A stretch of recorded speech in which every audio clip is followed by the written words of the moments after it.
to Talk FCB and welcome back here to the channel, guys. Lionel Messi was in sensational form in yesterday's game, but of course, there is more to it than that. We do have some further questions and some further points of interest to discuss. In today's video, I'm going to be answering your questions and looking at yesterday's game in some more detail, and today's reaction video is coming to you here, courtesy of the Football Index app. If you want to download it, if you want to get involved there in the football stock market, if you sign up there through the link in the description, you will get £10 free when you buy £10 worth of shares on the Index. It's a platform there that I truly believe in. I've spoken about it in the past. If you'd have bought Messi when I said about it about a week ago, you would have already been seeing some rewards. And if you do want to know more about it, you can follow me there on my special Football Index account on Twitter, TalkFCB Index. Get involved now. But okay, guys, we are going to be talking about yesterday's game in some more detail. And like I say, it's not all about Lionel Messi. But before we do get on to your questions, there's one stat that I have to bring you. I couldn't ignore this one because there's so many stats. Of course, Messi scored a free kick again yesterday. He's the incredible free kick taker right now in the world. There is, for me, no better free kick taker right now than Lionel Messi. And we've been seeing that now for some time. But there's an incredible stat. Messi and Ronaldo get compared an awful lot. And until quite recently,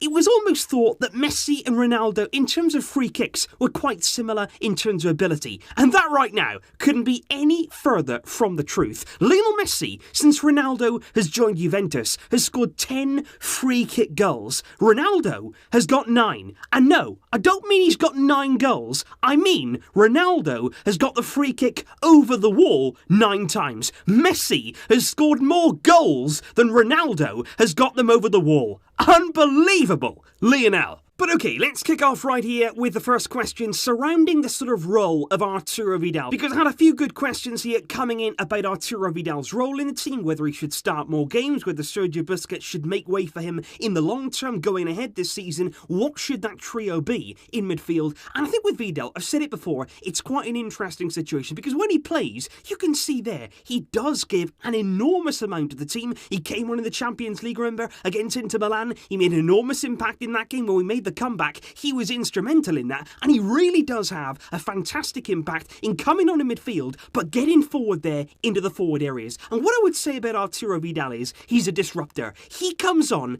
and he causes chaos, but in a good way. He will really there cause disruption among the defence. He'll take away men. He'll make runs in behind. His energy is second to none. What I would say though is, we can't use that kind of player in every single game. It won't work in every lineup, but I think certainly we've got to use Vidal when we can. When he's able to have that role in midfield, when we've got the freedom, when we're on top of teams, when we're really pinning teams back, he can be the man there who can create space, who can create disruption, and I think he's very, very good at that kind of role. When we can play him, he should certainly be in and around the team, because he's very, very effective. And actually, just on that point there, a bit of news here coming from ESPN in Spain this morning. Barcelona apparently have no intention whatsoever of selling Arturo Vidal in January. Very, very interesting indeed, because recently we have heard about Arturo Vidal potentially leaving, possibly going back to Serie A with Inter Milan. But Barca don't plan on selling Vidal. Instead, full focus on Ivan Rakitic, allowing him to leave the club, but not Vidal. They want Vidal to stay right here. And also here, guys, some interesting questions and some very well-made ones on Ansu Fati. And to be honest, I do want to talk a bit more about Ansu Fati's performance yesterday, because at the Camp Nou, it was a big start for him 2 days before he turned 17 years old. And I've got to say, yesterday, there were a few signs of that young age, of that lack maybe of maturity in Ansu Fati's game. But still, what I have to say about him is, he always tries to make things happen, even though he was giving away the ball, even though yesterday, everything that he was trying wasn't quite coming off. He was still giving it that effort. He didn't shy away. He didn't just go into his shell. And that's why, for me, Ansu Fati, he's not going to go anywhere. Yeah, right now, he might not have as many minutes. He might need some more time to grow into that role, to really be mature, to make the right choices. But he's not just going to shy away. He's not going to disappear into the shadows. This man is here to stay because he's got that attitude. He's got that temperament where he'll keep trying. He'll keep going until he makes it work. and I've got massive faith in that man. But yesterday, it didn't quite come off for him. There was one moment, though, of absolute genius, whereby if Frankie de Jong had been on the similar wavelength, it could have been a wonderful assist. The ball there was played into Ansu Fati. It was a lovely little back heel, perfectly timed, brilliantly made, and Frankie de Jong there didn't quite get onto the pass. But like I say, that could have been a real moment of magic. But for Ansu yesterday, not everything came off. But you've got to remember as well, he hasn't played for quite a few weeks now. He's been on the bench, he's been out of the picture, he's been thrown back in there from the start. We've got to give him time, we've got to have patience. But believe me, big talent, no question. And of course, guys, this is certainly a question that I was expecting surrounding Antoine Griezmann. Many of you guys wondering about that Griezmann relationship in the team, where he should play, and of course, the relationship and the combination there between Griezmann, Suarez, and Lionel Messi. And that's the big thing right now. Is that relationship, is that combination, is it going to come to life? Is it going to sort of settle in with time?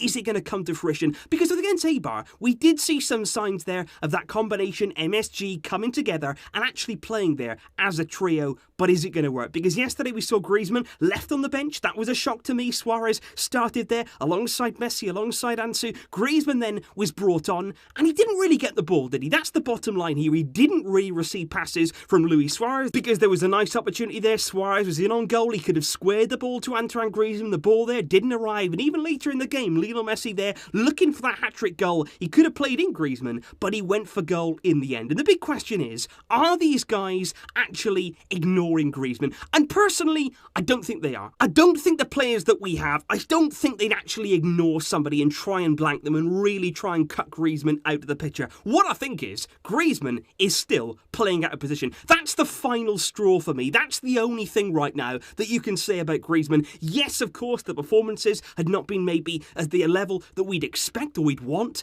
but at the same time, he's still on the left. He wasn't brought in as a left winger. And I think, to be honest, right now, what we're seeing is Messi and Suarez doing what they know, doing what they're comfortable in doing, combining with each other, because they have done now for so many years. Griezmann, though, is the new man on the scene. Passing to him, understanding his runs, it might be a bit different there to what they're used to doing. And for that reason, they sort of retreat and they stick there to what they're familiar with. What we've got to see then, though, is Suarez taken out of the lineup, because then Suarez isn't there to pass to, and then Messi and Griezmann can start forming that relationship. They can start combining, as Suarez and Messi have done in the past, and you can get the ball rolling. That's the bottom line. Until we see him in a sustained period for a consistent run of games in that striker role, in that centre-forward position, we can't really judge him. The big question is, are we going to get to see him there? Because already, Suarez is yet to be really rotated. Even yesterday, played the full 90 minutes, and it's going to be very interesting, I tell you now, to see what happens on the weekend. Away at Levante, and add to that, the return of Ousmane Dembele. He's going to be available for selection. You've got Messi, you've got Suarez, you've got Griezmann, you've got Ansu.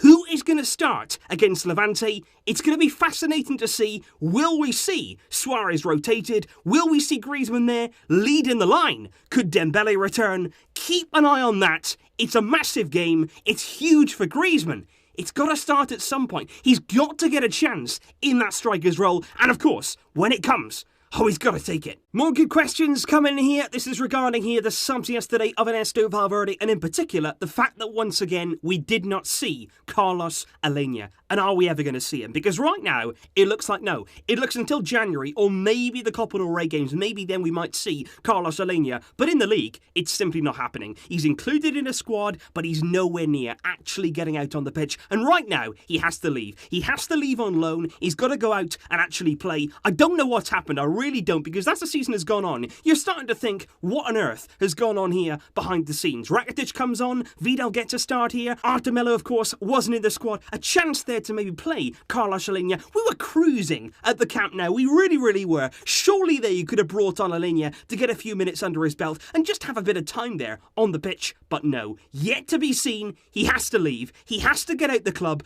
go and play football, go and show that talent. He does have it. He really does. And it's so unfair right now to see what's happening with him. He is being sacrificed. Rakitic, the man we're trying to force out, is being brought on. Sergio Roberto came on as well for Jordi Alba. And ultimately, there's no place right now, none whatsoever, for young Carlos Alenia. And just finally, guys, in the end of yesterday's video, I did say that Jordi Alba was subbed at the end of the game with a little bit there of discomfort. We are wondering whether it was going to be an injury problem once again this season for Jordi Alba. But good news, RAC 1 have come out this morning. They've said that sub there was just a precaution. We shouldn't really expect there any lasting damage to Jordi Alba, and he should be fine, providing everything goes well in today's training session. He should be fine there to face Levante on the weekend. No problems there for Jordi Alba. Let me know what you think, guys, and let me know what you think of all the topics that we have discussed in today's video, because that's what it's all about. It's all about opinions. I love hearing your thoughts. I really appreciate you guys sending me all of your questions. I hope that I've given you guys a few of the answers. Let me know in the comments down below. And of course,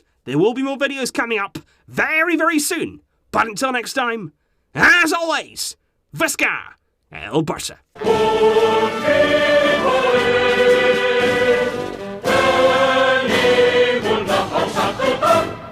Barça!